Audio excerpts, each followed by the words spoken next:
मैं काबिले नफरत ना थी, लेकिन लोग मुझसे नफरत करने लगे और अब यकीन है कि अगर माँ बाप जिंदा होते तो अपनी बेटी कहना पसंद ना करते। इसलिए तकदीर ने वतन छीना।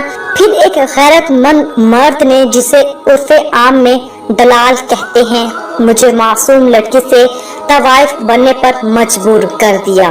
मेरी कहानी सीधी सादी सी है, मगर जिंदगी और वक्त के दांव पेच इतने सीधे नहीं हैं। बस जरा सा पैर फिसलने की देर है। नादान औरत तो सीधी हकातों की दलदल में जा गिरती है। हालात के हाथों ये तबाह हाल औरत फिर चाहे जितना पुकार पुकार कर कहे कि मुझे बचा लो, इस दलदल से निकालो, लोग उसे तवाइफ ही जानते थे और उसे बचाने के लिए हाथ बढ़ाने से डरते हैं। कभी सोचा भी न था कि गुनाह से नफरत करने के बावजूद इस बाजार की जिन्नत बनूंगी कि जहां असमत का कारोबार किया जाता है। मैं बांग्लादेश के करीब एक गांव के रहने वाली थी। जब होश संभाला, वालिद का साया सर से उठ चुका था। हम 3 बहनें थी और मैं उनमें बड़ी थी। गुर्बत की वजह से जब रिश्तेदारों ने आंखें फेर ली तो दूसरी शादी करने की बजाय माँ ने दूसरों के घरों में बर्तन मांजने को तरजीह दी। इन हालात में बड़ी मुश्किल से मैट्रिक मुकम्मल किया। माँ तो अनथक मेहनत से जल्द ही बूढ़ी नजर आने लगी थी। मैंने मैट्रिक इसीलिए किया था कि कहीं नौकरी कर सकूं, अपनी माँ और छोटी बहनों का सहारा बन जाऊं। अब मैं नौकरी की तलाश में दर दर भटकने लगी। कहीं लोग इज्जत के बदले नौकरी की पेशकश करते तो कहीं रिश्वत और सिफारिश तलब करते। अब पता चला कि मुलाजमत तलाश करना कितना मुश्किल काम है। ये दुख वही लड़कियां जानती हैं जो इन हालात से गुजरती हैं। जिस मोहल्ले में हम रहते थे वहाँ एक घराना आबाद था जो मियाँ बीवी और 2 बच्चों पर मुश्तमिल था। घराने के सरबराह का नाम साबिर था। इन दिनों जब मैं नौकरी की तलाश में मारी मारी फिर रही थी और हमारे घरेलू हालात बहुत खराब थे, एक रोज साबिर हमारे घर आया। पड़ोसी होने के नाते माँ ने उसे अपना दुख सुनाया और इल्तिजा की कि मेरी बच्ची को नौकरी दिलवा दो। साबिर ने माँ को तसल्ली दी और कहा कि अगर तुम मुझ पर एतबार करो तो मैं तुम्हारी लड़की को दुबई में मुलाजमत दिलवा सकता हूँ। बहुत अच्छी तनख्वाह मिलेगी। मैं खुद वहाँ जा रहा हूँ और बीवी बच्चे भी साथ जा रहे हैं। तुम्हारी बेटी फरीहा वहाँ मेरे घर पर रहेगी। मैं हर हफ्ते तुम्हारी उससे फोन पर बात करवा दिया करूँगा। गुर्बत से मजबूर माँ उसकी बातों में आ गई और हामी भर ली। साबिर कुछ दिन के लिए बांग्लादेश से चला गया। जब वापस आया तो माँ को खुशखबरी सुनाई कि अपनी फैमिली के साथ वो मेरा भी वीजा ले आया है। अब पासपोर्ट और टिकट का बंदोबस्त करना है। माँ ने अपने कानों से बालियां उतार कर उसे दे दी और तमाम मराहिल मुकम्मल हो गए। बिल आखिर रवानगी का वक्त आ गया। मैं साबिर और उसकी फैमिली के साथ हवाई जहाज पर बैठ गई और हम दुबई आ गए। यहाँ चंद दिन उसने मुझे अपनी फैमिली के साथ रखा और फिर वो मुझे ऐसी जगह ले आया जहाँ मुझसे बदनसीब लड़कियाँ थी। उनसे मिली तो पता चला कि साबिर ने झूठ बोला था।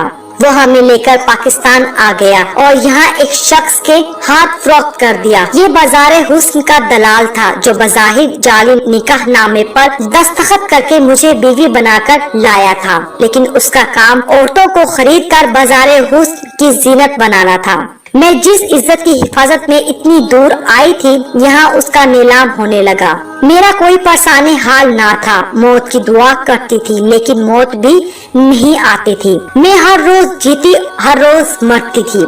गिड़गिड़ाकर दुआ करती थी कि खुदा किसी शरीफ इंसान को मेरे पास भेज दे जो मुझे अपनी बीवी बना ले और मेरा हाथ पकड़कर मुझे इस दलदल से निकाल ले। बिल आखिर खुदा को मुझ पर तरस आ गया और एक रोज एक शख्स आया जो शक्ल से शरीफ और अतवार से बाइखलाक लगता था। उसने आते ही मुझसे सवाल किया, तुम मजबूर हो या खुशी से इस कांटों की सेज पर बैठी हो? मैंने उसकी तरफ चौंक कर ऐसे देखा जैसे किसी ने बिजली का झटका दिया हो। साल भर से बस इसी सवाल के इंतजार में बैठी थी, तभी फूट फूट कर रोने लगी। आंखों से आंसू की झड़ियां लग गई। जैसे सावन भादो का महीना अपनी पूरी आबोताब से बरसता है। जब रोक कर दिल का गुबार निकाल चुकी तो उसने कहा, सच कहा था मेरे दोस्त ने, मैं सही लड़की के पास पहुंचा हूँ। क्या कहा था आपके दोस्त ने, और कौन है वो आपका दोस्त? मैंने ढूंढी हुई आवाज में दरियाफ्त किया तो फहीम ने बताया, मैं इस बात का शौकीन नहीं और न ही मेरा वतीरा है कि यहाँ आकर खुद को रुस्वा करूँ। ताहम मेरे चंद दोस्त ऐसे हैं जो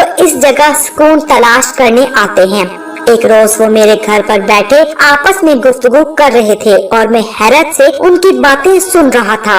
असलम ने कहा कि यार तबीयत भोजल है, इधर जाना चाहिए। दूसरा बोला, इस बार मुशाहिद से कहना फिर उसी लड़की से नाम मिला दे जिसका नाम हमने रोती सूरत रखा है, हर वक्त रोती रहती है। अरे हाँ यार, वो फरीहा, वो तो नफ्सियाती मरीज है, खूबसूरत तो बेहद है, लेकिन अभी तक उसने माहौल को कबूल नहीं किया है। कोई दिल बहलाने जाता है और ये रो रो कर गमों को दुगना कर देती है, दिल खराब हो जाता है। आफ्ताब ने भी तायद की। सरोज ने कहा, यार तरस आता है उस पर, कम वक्त एक दिलाल उसे धोखे से यहाँ लाया है, नौकरी का झांसा दिया था, वो बेचारी शरीफ लड़की है, जब ही रोती है। मैंने जब दोस्तों से ऐसी बातें सुनी तो तुम्हारा अता पता दरियाफ्त किया और यहाँ तक आ गया। जब पहली नजर तुम पर पड़ी तो तुम्हारी अच्छी सूरत से मुतासिर हुआ, मगर तुमसे बात करते ही मालूम हो गया कि तुम्हें तवाइब जरूर बना दिया गया है, मगर तुम्हारे इस सजे हुए जिस्म के अंदर एक शरीफ औरत अभी तक जिंदा है। अच्छा बताओ, तुम यहाँ तक कैसे पहुँची और कौन लाया था तुमको यहाँ? तभी मैंने अपनी सारी कहानी फहीम को सुना दी। मेरी कहानी सुनकर उसके दिल में रहम जाग गया। उसने कहा, फरीहा, अगर वाकई तुम सच्ची हो और इस गंदगी से छुटकारा पाना चाहती हो तो यहाँ से इसी वक्त निकल चलो, मैं तुमसे शादी करूँगा। मुझे अपने कानों पर यकीन नहीं आ रहा था, मगर मैं राजी हो गई और फिर रात के 12 बजे वो मुझे वहाँ से किसी तरह निकाल कर अपने फ्लैट में ले आया। सुबह हमने निकाह किया और मियाँ बीवी जैसे मुकद्दस बंधन में बंध गए। चंद दिन बाद फहीम ने अपने घर वालों से राब्ता किया और उनको खुशखबरी दी कि उसने शादी कर ली है। वो इस पेड़ पर उनसे इसलिए माफी का तलबगार था कि अपनों से इजाजत ली थी और न अपनी शादी में उनको शामिल किया था। बहरहाल अपने तो अपने होते हैं। उन्होंने फहीम को न सिर्फ माफ कर दिया बल्कि कहा कि अपनी दुल्हन को साथ लेकर घर आ जाओ, वो जैसी भी है हमें कबूल है, हमारी बहू बन गई है तो कबूल करना ही है। इस उम्मीद अफजा जवाब मिलते ही फहीम खुश हो गया और मुझे लेकर अपने घर वालों के पास गया। जैसा कि उन्होंने कहा था कि बहू बन गई है तो जैसी भी है हम कबूल कर लेंगे। फहीम के माँ बाप बहन भाइयों ने मुझे कबूल कर लिया और वही इज्जत दी जैसी कि एक बहू को मिलनी चाहिए थी। अब मैं फहीम के घर वालों के साथ उनके घर रहने लगी। फहीम और मैं बहुत खुश थे कि हम अपनों में आ गए हैं और अकेले जीवन की सख्तियां सहने से बच गए हैं। शादी को 4 वर्ष बीत गए, लेकिन मैं औलाद की नेमत से अब तक महरूम थी। सास लेडी डॉक्टर के पास ले गई। उसने बताया कि उनकी औलाद नहीं हो सकती। औलाद ना होने पर भी फहीम मुझे बहुत चाहते थे। मैं उनसे कहती थी कि मेरी तरफ ना देखो और दूसरी शादी कर लो, औलाद तो अल्लाह की नेमत है, आप क्यों मेरी वजह से इस नेमत को तरसें? तब वो कहते थे कि मैं तुम पर कभी सोता ना लाऊंगा और कभी दूसरी शादी ना करूंगा, तुम्हारा क्या कसूर है, मैं क्यों तुम पर जुल्म तोड़ूं? पहले क्या तुमने कम दुख उठाया है? आपने एक बार कुर्बानी दी है, इस एहसान को नहीं भूल सकती। अब दूसरी कुर्बानी ना दे तो फहीम कहते थे जब कुर्बानी दी है तो पूरी तरह दूंगा, वरना कुर्बानी जाया हो जाएगी। वो मुझसे जो इतना प्यार करते थे, मैं भी दिलो जान से उन्हें चाहने लगी थी। वो भी अच्छे इंसान थे, मैं भी अच्छे दिल की थी। अल्लाह ताला ने हमारी जोड़ी खूब मिलाई थी और हम बहुत खुशो खुरम जिंदगी गुजार रहे थे कि एक बार फिर मेरी जिंदगी में क़यामत की घड़ी आ गई। एक बार जबकि फहीम घर पर न थे, उनके एक दोस्त असलम अपनी बीवी के साथ हमारे घर आए। मैं अनजाने में उनके सामने चली गई। असलम ने मुझे देखकर पहचान लिया। वो कई बार उस बाजार में आ चुका था। उसने अपनी बीवी को बता दिया कि फहीम की बीवी का ताल्लुक बाजारे हुस्न से है। खुदा जाने फहीम की अकल को क्या हुआ था जो एक तवाइफ को बीवी बनाकर घर ला बिठाया है। उसे अपनी वालदा और बहनों का भी पास ना रहा कि ये औरत कैसे उनके दरमियान रहेगी। असलम की बीवी ने मेरी सास की भांजी उस्मा को सारा किस्सा बताया। क्योंकि उस्मा से उसकी दोस्ती थी। उस्मा भी पेट की हल्की निकली और यूं बात होते होते सारे खानदान में फैल गई। मेरी सास और नंदों को जब ये किस्सा पता चला, उन्होंने फहीम से पूछा। तब हकीकत उन्होंने बताकर कहा कि हालात ने फरीहा पर सितम किया है, इसका तो कोई कसूर नहीं है। मैं उसे गुनाहगार नहीं समझता, नेकी समझकर उसके साथ निकाह किया है। कोई कुछ भी कहे, मुझे हरगिज उसकी परवाह नहीं है। हम अपने घर में खुश हैं, कोई हमसे नाता रखे या ना रखे। मेरी सास ने एतराज किया कि अगर तवाइफ को बीवी बना लिया था तो पहले बताना था, हम तुमको यहाँ इसे ला बसाने का ना कहते। अब तुम लोग हमसे अलग हो जाओ और अलहदा रहो, क्योंकि मेरी बच्चों की अभी शादी नहीं हुई, उनके रिश्ते होने हैं और जिस घर की बहू तवाइफ शादी हो उस घर की बच्चों के रिश्ते कौन लेगा। मेरी बेटियां तो बिन ब्याही रह जाएंगी, कौन सा शरीफ घराना मेरी लड़कियों को रिश्ता देगा। जब मैंने सास के मुंह से ये अल्फाज सुने तो मुझे अपने कानों पर यकीन न आया।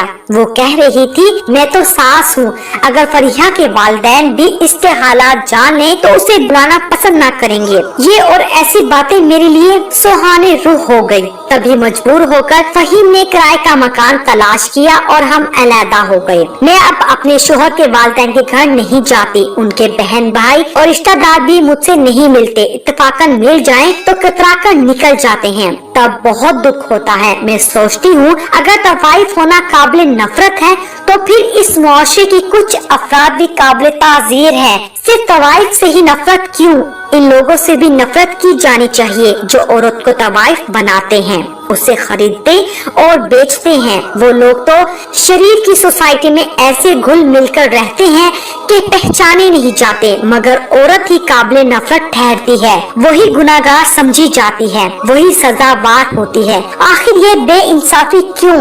अफसोस तो ये है कि जिस शख्स ने मुझे दलदल से निकाला, मुझे शरीफाना जिंदगी दी, नेकी और सवाब का काम किया, उसे भी लोग मेरे साथ सजा देने लगे। फहीम को मोर्दे इल्जाम ठहराते हैं कि उसने फरीहा से क्यों शादी की। क्या दुनिया में शरीफ लड़कियों की कमी थी जो ये गंदगी में जा गिरा? और मैं कहती हूँ कि शरीफ घराने की अच्छी लड़कियों को तो सभी अपनाते हैं, आफरीन तो उस शख्स पर है जो गुनाह की दलदल में फंसी किसी ऐसी औरत को इस दलदल से निकालता है जो दिल से शरीफाना जिंदगी की आरज़ूमंद होती है। अगर वाकई कोई औरत ऐसी हो और वो शरीफाना जिंदगी की आरज़ूमंद हो तो उसको शरीफाना जिंदगी देना और गुनाह आलूद जिंदगी से निकाल लेना एक बड़ी नेकी है। मुआशरा चाहे फहीम से जितनी भी नफरत करे, मगर मैं तो यही कहूँगी कि फहीम ने मुझे अपनाकर जो नेकी की है उसका